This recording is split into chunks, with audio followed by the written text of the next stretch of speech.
nous, c'est le comité organisateur, c'est à la fois le président Ken Coates de la Fondation Russell, c'est à la fois l'ambassadeur Stéphane Hessel, c'est aussi le professeur Marcel Franciscan, c'est mon ami Robert Kissous, c'est François Maspero, c'est le professeur Paul Pierson-Maty, c'est le professeur Bernard Ravenel, qui est là, c'est aussi le professeur Brahim Senoussi et c'est notre ami Franck Barras qui est ici aussi.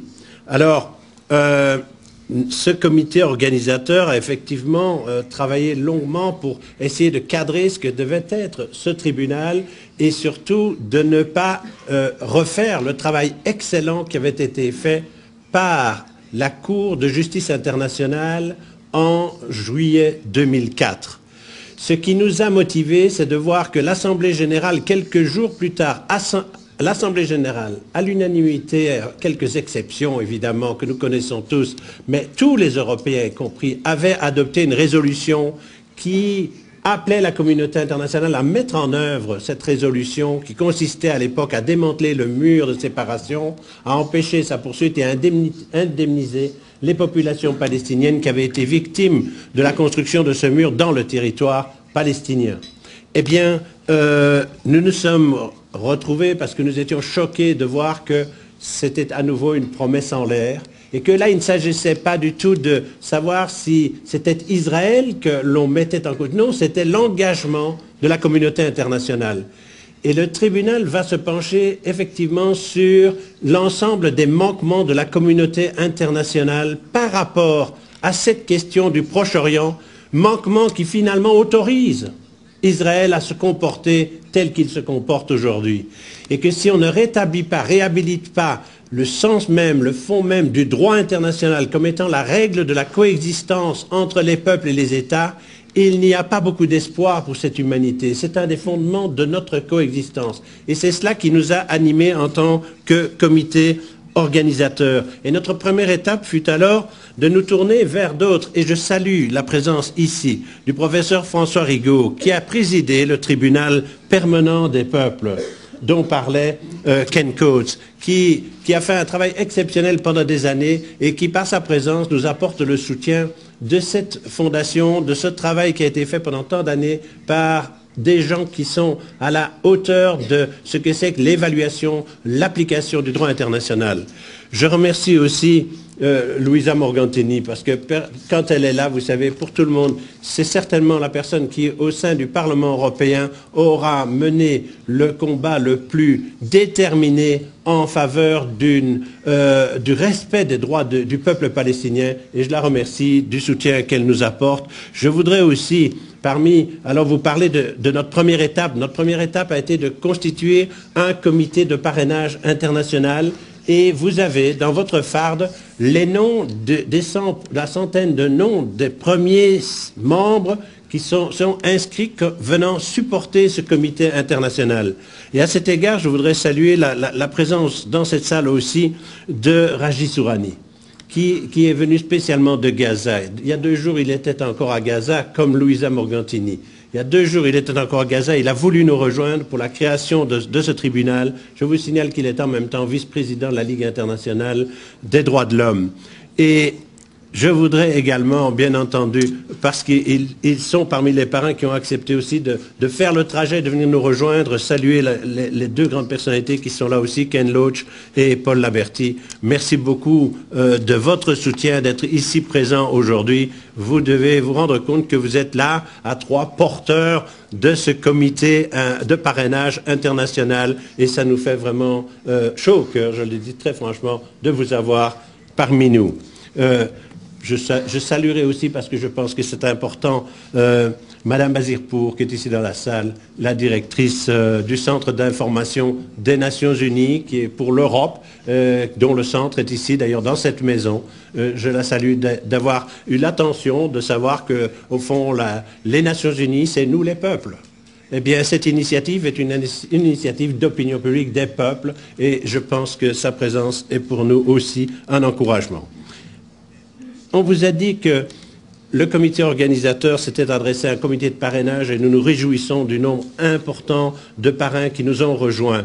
Mais cette conférence, c'est aussi le moment de vous présenter un peu la manière dont nous allons organiser l'initiative, parce qu'il y a le comité de support, qui est un comité moral, éthique, qui vient apporter sa caution au tribunal. Parmi eux, une série de personnalités, d'ailleurs, agiront en tant qu'experts aussi, vu leur qualité, qualité, ils pourront agir en tant qu'experts. Vous avez le comité organisateur qui, lui, est en charge de toute la structuration, la logistique et le secrétariat. Et le secrétariat a là pris une grande responsabilité, c'est celui de faire en sorte qu'il y ait tous les appuis nécessaires à la réussite de ce tribunal. C'est, si vous regardez bien sur le tableau, vous avez à la droite, en bas du tableau, vous avez les comités de support nationaux. Ces comités nationaux ont une tâche importante et nous sommes heureux de pouvoir vous dire qu'aujourd'hui, nous avons déjà les engagements de création de comités nationaux d'appui en Angleterre, en France, en Belgique, en Espagne, en Suisse, en Autriche, aux Pays-Bas, au Portugal, en Irlande, au Liban, en Algérie, en Australie, en Italie, en Afrique du Sud, en Égypte et bien sûr en Palestine et en Israël. Ces comités nationaux d'appui ont comme responsabilité, d'une part, sur le plan national, de relayer et d'informer les opinions publiques et de mobiliser les opinions publiques dans chacun des pays. Et nous espérons, pour ça, élargir le nombre de comités au plus grand nombre de comités pour avoir ce support international et relayer les travaux que feront les experts, que feront les témoins qui seront amenés à participer à créer les dossiers nécessaires à la constitution du tribunal. Et je tiens à vous dire que donc, ce sera des comités qui auront un rôle extrêmement important pour participer à cette constitution. Et d'autre part aussi, nous les appelons à financer une opération. C'est une opération que nous menons par nos propres moyens. C'est-à-dire, nous avons fait un appel à l'opinion publique et nous faisons un appel aux ONG, aux organisations sociales, aux organisations internationales qui acceptent de penser que cette initiative vient à son heure et qu'il est important de lui apporter un appui financier. Et on ne travaille pas sans moyens et c'est pour ça que je tiens déjà à remercier tous ceux qui nous ont apporté quelques moyens nous permettant de vous offrir à la fois ces informations à travers cette FAD et à la fois de nous permettre de tenir cette conférence de presse et les premiers travaux du tribunal.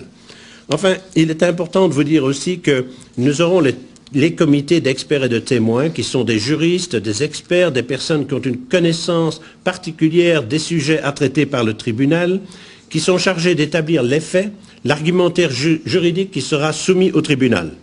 Dans leur travail, les experts et les témoins aborderont essentiellement des situations collectives. Ils n'auront pas pour tâche de traiter des cas individuels.